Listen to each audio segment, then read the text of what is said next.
اچھا ایک بات میں آخر میں کہنا چاہوں گا کہ یہ بھی ایک سوال اٹھتا ہے، علامہ اقبال قادیانی تھے؟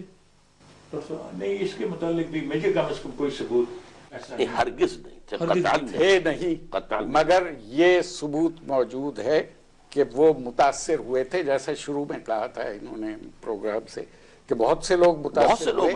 مرزا غلام احمد کے بارے میں انہوں نے یہ لکھا ہے ایک جگہ کہ اس دور، یہ 1898-99 کی بات ہے، کہ اس دور میں مرزا غلام احمد جس طرح اسلام کو سمجھے ہیں ایسا بہت کم لوگ سمجھے ہیں۔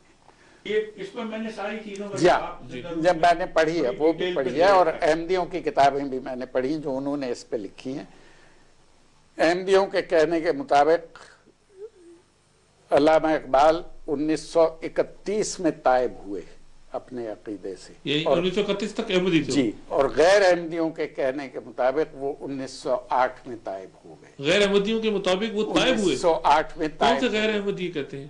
بہت سے ریسرچرز ہیں، کتابیں لکھی گئی ہیں۔ ڈاکٹر صاحب آپ کے میرا یہ خیال ہے کہ وہ کبھی بھی احمدی نہیں تھے، البتہ غلام احمد کی تعریف انہوں نے کی، اور جو آپ نے جملہ نوٹ کیا ہے میں نے اس کے برعکس یہ سنا ہے کہ انہوں نے کہا کہ اگر کوئی شخص آج اسلام زندہ دیکھنا چاہے تو قادیان میں جا کے دیکھے۔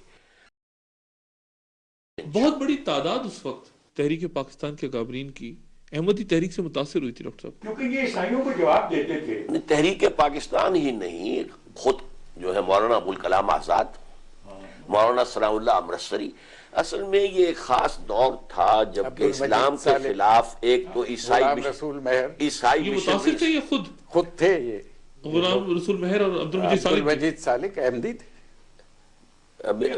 میری اطلاع نہیں ہے یہ، بہرحال میں جو عرض کر رہا ہوں وہ یہ کہ جو کام وہ کر رہا تھا اس نے تو عیسائی مشنریز کے ساتھ مناظرے کیے اور انہیں شکست دی۔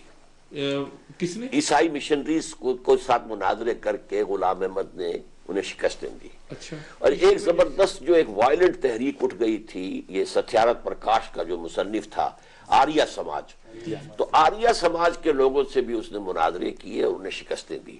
اچھا، ان دو چیزوں کی وجہ سے علماء کی آنکھوں کا تارا بن گیا، اس لیے کہ ہمارے علماء تو پڑھتے ہی نہیں، نہ بائبل پڑھتے ہیں نہ کسی اور مذہب کی کوئی کتاب پڑھتے ہیں، تو آخر مناظرہ کیسے کریں؟ سر سید احمد خان نے بھی مولانا سید میر حسن کو منع کیا تھا کہ ان کے ساتھ جھگڑا کرنے کی ضرورت نہیں ہے، ہمیں کیا ان کا جو بھی عقیدہ ہے عقیدہ رہے ان کے پاس، لیکن ہمیں اس سے کوئی غرض نہیں۔ لیکن سنا ہے کہ آدمی بڑا صالح اور نیک ہے، اور وہ مقابلہ کرتے تھے ان عیسائیوں سے، تو یہ سمجھتے تھے کہ ٹھیک ہے یہ اپنا کام کرتے جائیں، ہمیں اپنے کام سے غرض ہے، تو نہیں